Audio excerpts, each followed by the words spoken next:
எழுதி இருக்கிறதும் நான் வச்சிருக்கிறதும் மேட்சிங்கா இருக்கான்னு பாத்துடலாமா? பயமா இருக்கு மாமா. எதுக்கு பயப்படுற? எல்லாம் சரியா தான் இருக்கும். ஓகே மாமா. இப்படி அரை மனசோட சொன்னா எப்படி? கான்ஃபிடென்ட்டா சொல்லு. ஓகே மாமா. முதல் நாள் நீ எழுதினதும் நான் கிஃப்ட் பாக்ஸில் வச்சதும் ஒண்ணுதான், கொலுசு. ரெண்டாவது நாள் நீ என்ன எழுதியிருக்க பார்க்கலாமா? வா.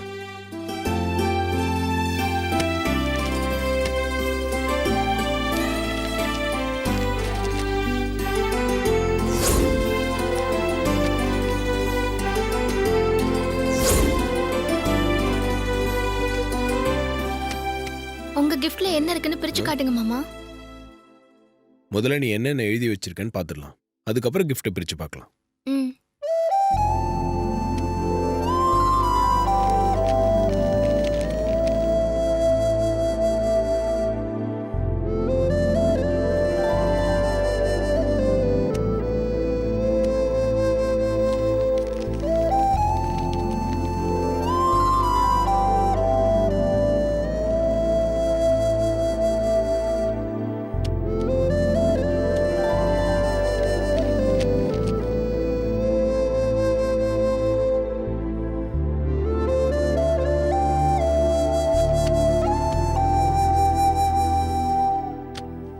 ஆறாவது நாள் என்ன எழுதியிருக்க?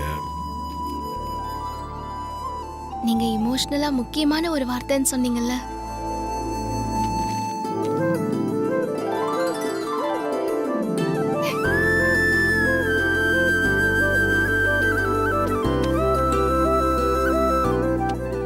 இது உனக்கு பிடிச்ச பாபா. இது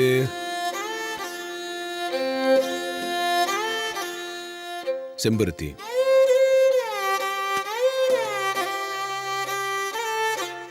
அடுத்தது தாஜ்மஹால்.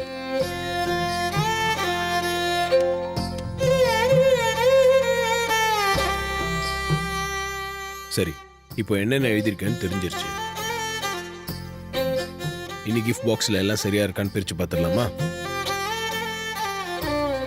தப்பா இருந்தா என்னால தாங்கிக்க முடியாது மாமா. வேண்டாம் மாமா. சும்மா சொன்னதே சொல்லிட்டு இருக்காது, அப்படிலாம் எதுவும் நடக்காது. சரி வா.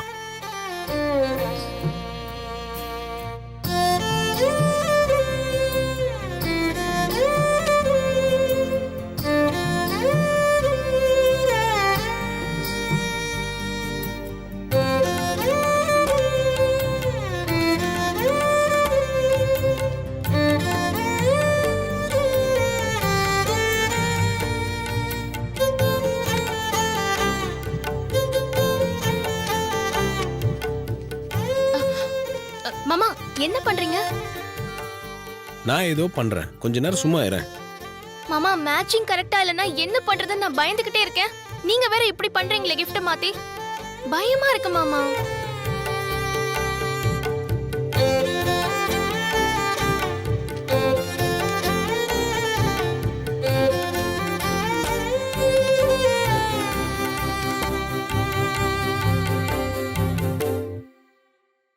ஓகே, நம்ம மேல் நம்பிக்கை இருக்குல்ல? பயப்படாத, வா.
அப்புறமா பிரிச்சு பார்க்கலாம். ஏன் மாமா தப்பா இருக்குமா? அப்படிலாம் இல்லை, அதை கடைசியே பிரிச்சு பார்க்கலாம். ம்.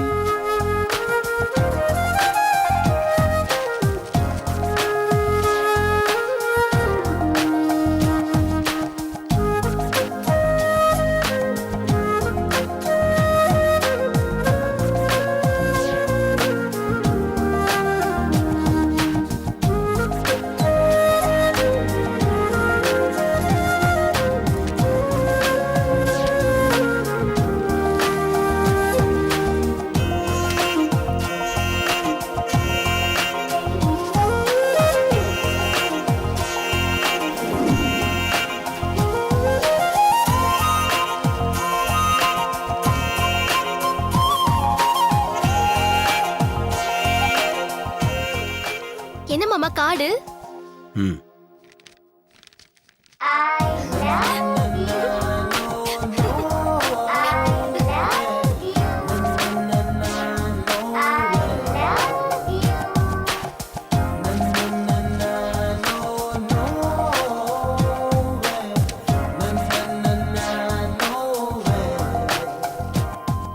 பாபா.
எல்லாம் சரியா இருக்கு மாமா.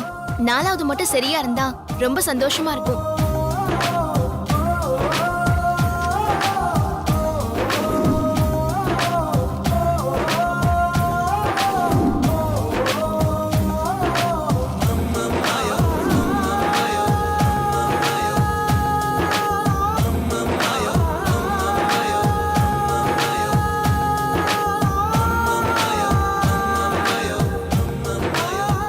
இது மேட்சிங்கா இல்லையே மாமா, தப்பா போச்சு.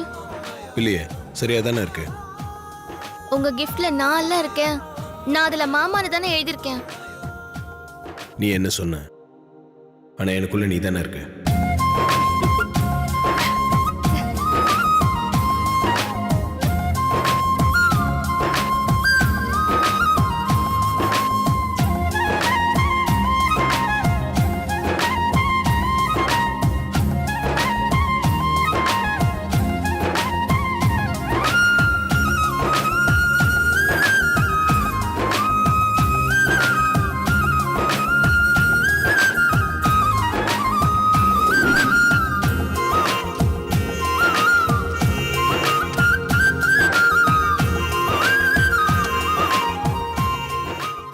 சரி, 9 கிஃப்ட் தான் இருக்கு.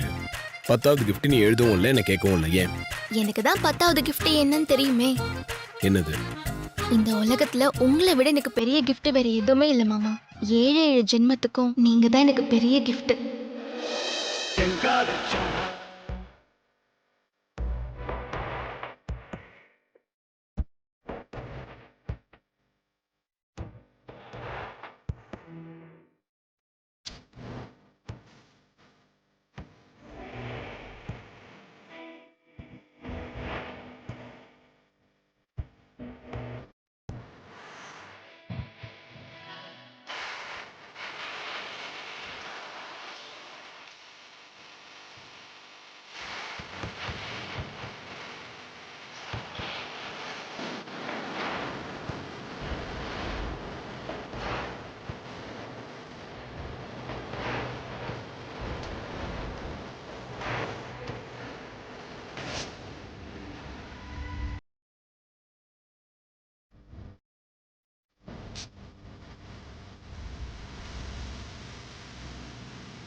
Hello aunty. நந்தினி, ஒரு முக்கியமான விஷயம் சொல்றதுக்காக தான் இப்ப கால் பண்ணிருக்கேன். என்ன விஷயம் சொல்லுங்க ஆண்டி. நீ அருணுக்கு ஹெல்ப் பண்ண ஒரு 4 இன்ஜினியரிங் பசங்களை வச்சு அவன் ப்ராஜெக்ட காலி பண்ண போறதா சொன்னல? ஆமா ஆண்டி, அதுக்கான எல்லா ஏற்பாடும் நான் பண்ணிட்டேன். அந்த என்ஜினியர் பசங்க கிட்ட முதல் கட்ட பேச்சுவார்த்தையை நான் முடிச்சிட்டேன். அவங்களும் டீலுக்கு ஓகே சொல்லிட்டாங்க. வேணா நந்தினி, இப்போதைக்கு அதை எதுவுமே பண்ண வேண்டாம். அப்படியே ஸ்டாப் பண்ணு. என்னாச்சு ஆண்டி? எதுக்காக அந்த டீலை ஸ்டாப் பண்ண சொல்றீங்க? நான் சொல்றேன்ல, அதுல 1000 அர்த்தம் இருக்கும். நீ உடனடியா அந்த பிளானை ஸ்டாப் பண்ணு நந்தினி. எதுக்காக நீங்க இப்படி ஒரு முடிவு எடுத்திருக்கீங்கன்னு எனக்கு தெரியல. டீல் ஆஃப் பண்ணா அந்த அருண் ப்ராஜெக்ட்ல ஜெயிச்சிருவான். அருண் ஜெயிச்சா அது எப்படி நமக்கு நல்லதாகும்? அகிலாண்டேஸ்வரிக்கு தானே நல்லது. உன் லாஜிக் எல்லாம் கரெக்ட் தான். ஆனா ஒரு சில அதிபுத்திசாலித்தனமான முடிவுகள்லாம் ஆரம்பத்துல முட்டாள்தனமா தான் தெரியும். ஆனா முடிவுல ஜெயிச்சதுக்கு அப்புறம் அதுல இருக்கிற சூற்றமும் புரியும். நீங்க மனசுல ஏதோ ஒரு பிளானை வச்சுக்கிட்டு என்னுடைய பிளானை ஸ்டாப் பண்ண சொல்றீங்க. முதல்ல உங்களுடைய பிளான் என்னன்னு சொல்லுங்க. ஏன் பிளான் இருக்கட்டும், உன் பிளானை இப்ப செய்ய வேணாம்னு சொல்றதுக்கு காரணம் குருஜி தான். என்னன்டி சொல்றீங்க? குருஜிக்கும் பிளானுக்கும் என்ன சம்பந்தம் இருக்கு? நந்தினி, இன்னைக்கு அந்த குருஜி வீட்டுக்கு வந்திருந்தாரு. அவர் எப்ப இங்க வந்தாலும் பார்வதிக்கு சாதகமா தான் எதையாவது சொல்லிட்டு போவாரு. அது தெரிஞ்சது தானே. இன்னைக்கு என்ன குழப்பி விட்டுட்டு போனாரு? இன்னைக்கு வழக்கம் போல வந்து மூத்த மருமக கிட்ட இருந்து பரம்பரை நகையை வாங்கினது ரொம்ப தப்பு, அதனால குடும்பத்துக்கு கெட்டது உண்டாகும், அப்படி இப்படின்னு என்னென்னமோ சொல்லிட்டு போயிருக்காரு. என்னாண்டி சொல்றீங்க? அதுக்கு அகிலாண்டேஸ்வரி என்ன சொன்னாங்க? நகை எடுத்துட்டு போயிட்டு பார்வதி கிட்ட கொடுத்துட்டு சொல்லிட்டாங்களா? நான் கூட அப்படிதான் சொல்லுவான்னு நினைச்சேன். ஆனா அங்கதான் ட்விஸ்டே இருக்கு. ஆனா என் விருப்பத்துக்கு எதிரா அவன் கல்யாணம் பண்ணிட்டு வந்திருக்கிற பொண்ணு இந்த குடும்பத்துக்கு மூத்த மருமகளாக முடியாது. அவளை நான் மூத்த மருமகளா ஏத்துக்க மாட்டேன். உண்மையாவ சொல்றீங்க ஆண்டி? ஆமா நந்தினி, அகிலா குருஜி கிட்ட அப்படி பேசினதை பார்த்து நானே ஆச்சரியப்பட்டு போயிட்டேன். விடாம குருஜியும் என்னென்னமோ சொல்லி பார்த்துட்டு கடைசியில பரம்பரை நகை பார்வதி கிட்ட இருக்கிறதா நல்லதுன்னு சொல்லிட்டு போயிட்டாரு.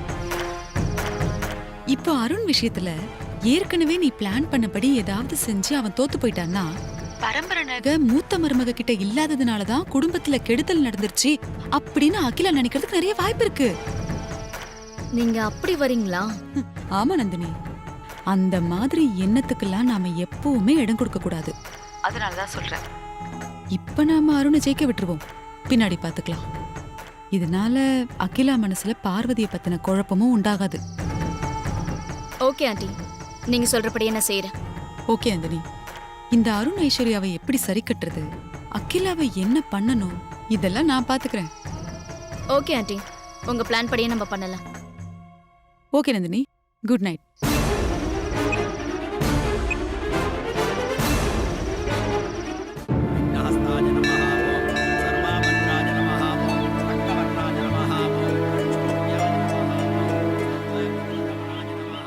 வாழ்க்கையில எப்பயாச்சும் தான் மச்சான் அதிர்ஷ்ட கதவு தட்டும் சொல்லுவாங்க. ஆனா நமக்கு இப்ப நடந்திருக்கு, அதை மிஸ் பண்ண கூடாது. ஏற்கனவே அருண் சார் மூலமா நல்ல வாய்ப்பு கிடைச்சிருக்கு, நல்ல வேலையும் கிடைச்சிருக்கு. இதுவே நமக்கு பெரிய அதிர்ஷ்டம் தானே. அதிர்ஷ்டம் தான் மச்சான். ஆனா நந்தினி மேடம் மூலமா கிடைக்க போறது பேரதிர்ஷ்டம்.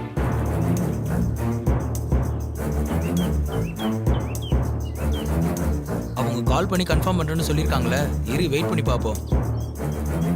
படிப்புக்கும் திறமைக்கும் வேலை இல்லாம இருந்த நமக்கு அருமையான வாய்ப்பு கொடுத்து வேலையும் போட்டு கொடுத்திருக்காரு. அவருக்கு துரோகம் பண்ணலாமா?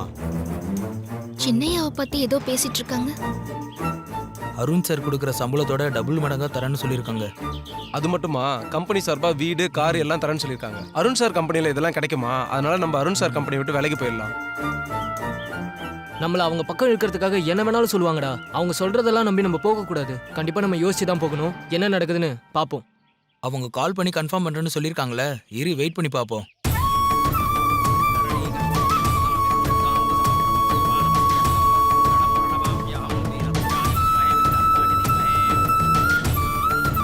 வாங்கம்மா. யார் பேருக்கு அர்ச்சனை? அருண். அருண் நாமாங்கிரஸ்யா சக குடும்பானாம் சர்வா விட்டதா சித்தர்த்தம் அர்ச்சனாபிஷேக அட்டோத்திர பூஜாம் அத்தியகரிஷ்யே. அம்மா தாயே, சின்னையாவுக்கு தொழில மேல மேல வெற்றி கிடைக்கணும், நல்ல முன்னேற்றத்துக்கு வந்து பேரும் புகழும் வாங்கணும், அம்மாவுக்கு பெருமை சேர்த்து கொடுக்கணும் தாயே. நான் கோவிலுக்குள்ள வரும்போது 4 பேர் வாசல்ல நின்னுக்கிட்டு சின்னையாவை பத்தி பேசிட்டு இருந்தாங்க. சின்னையா ப்ராஜெக்ட்ல ஜெயிக்கிறதுக்கு 4 பேர் உதவியா இருந்தாங்கன்னு ஐஸ்வர்யா அம்மா சொல்லிருக்காங்க. அந்த 4 பேரும் அவங்களாதான் இருக்கணும். அவங்க மனசுல ஏதோ குழப்பம் இருக்கு. அவங்க எந்த காரணத்தை கொண்டும் சின்னையாவை விட்டு விலகி போயிடக்கூடாது. அவங்களுக்கு நல்ல புத்தியை கொடு. எப்பவும் சின்னையா கூட இருக்க அருள் புரி தாயே. அக்ஷோபியாய நமஹ. தனம் தான்யம் வசும் பகவத்ரடாபம் சதசம்பத்சரம் தீர்க்கமாயு. நமக்குள்ள எதுக்கு குழப்பம்? நந்தினி மேடம் கிட்ட இருந்து இன்னும் ஃபோன் வரல. அப்படி ஃபோன் வந்தாலும் என்ன சொல்ல போறாங்கன்னு தெரியல. அதனால நம்ம சாமி கிட்ட பூ போட்டு பார்க்கலாமா? இது நல்ல யோசனையா இருக்கே. முடிவை சாமி கிட்ட விட்டுடுவோம். ஓகே. ஆமா, உனக்கு பூ போட்டு பார்க்க தெரியுமா? எனக்கு தெரியாது. உள்ள போய் நம்ம கேட்டு பார்த்துப்போம்.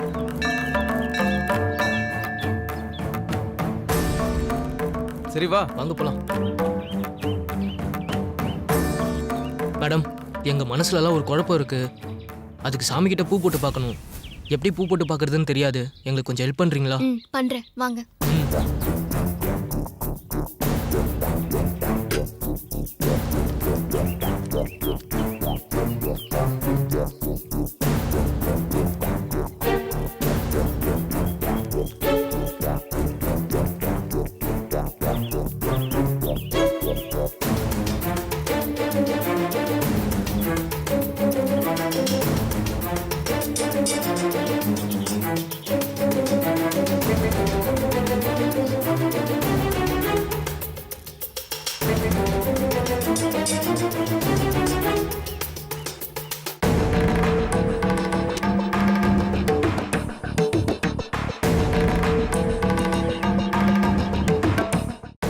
நீங்க மனசுல ஒண்ணு நினைச்சுக்கிட்டு இதுல ஒண்ணு எடுங்க. நீங்க மனசுல நினைச்சதோ வந்ததோ ஒண்ணா இருந்தா நீங்க எடுத்த முடிவு சரி. அப்படி இல்லாம மாத்தி வந்ததுன்னா நீங்க எடுத்த முடிவு தப்பு. அத மாத்திக்கங்கன்னு சாமி சொல்றதா அர்த்தம். 4 பேரும் ஒரே மாதிரி மனசுல நினைச்சுக்கிட்டு இதுல ஒண்ணு எடுங்க.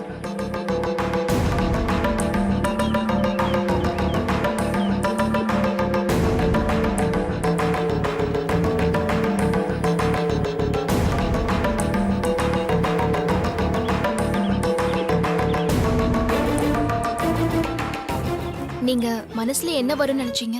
குங்குமம்.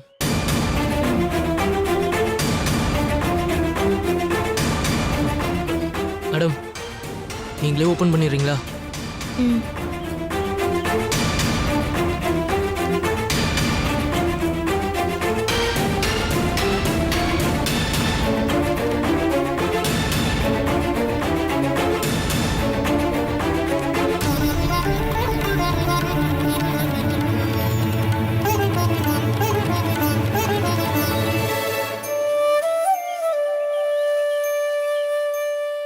நீங்க மனசுல எடுத்திருக்கிற முடிவை மாத்திக்க சொல்லி சாமி சொல்லுது.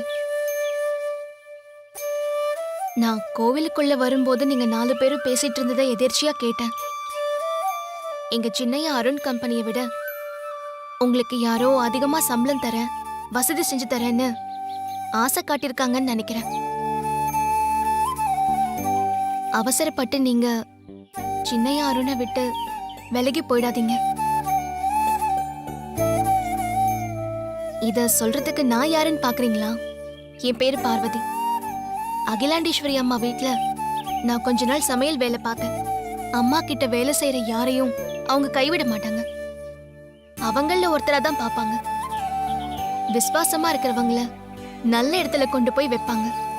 உங்களுக்கு என்ன தேவை, உங்க குடும்பத்துக்கு என்ன தேவைங்கிறத அவங்க சரியான நேரத்துக்கு குறிப்பறிஞ்சு செய்வாங்க. நீங்க எல்லாரும் சின்னையா அருண் கூட சேர்ந்து பெரிய வெற்றியை கொடுத்திருக்கீங்க. நீங்க அவர் கூட இருந்தா இது இன்னும் தொடரும். ஒருவேளை நீங்க சின்னையா அருணை விட்டு விலகி போகணும்னு முடிவெடுத்திருந்தா அவருக்கு இது ஒரு சின்ன நஷ்டம், அவ்வளவுதான். ஆனா உங்களுக்கு அப்படி இல்ல. தப்பான இடத்துக்கு போயிட்டீங்கன்னா அப்புறம் எல்லாமே தப்பாயிடும். யோசிச்சு முடிவெடுங்க.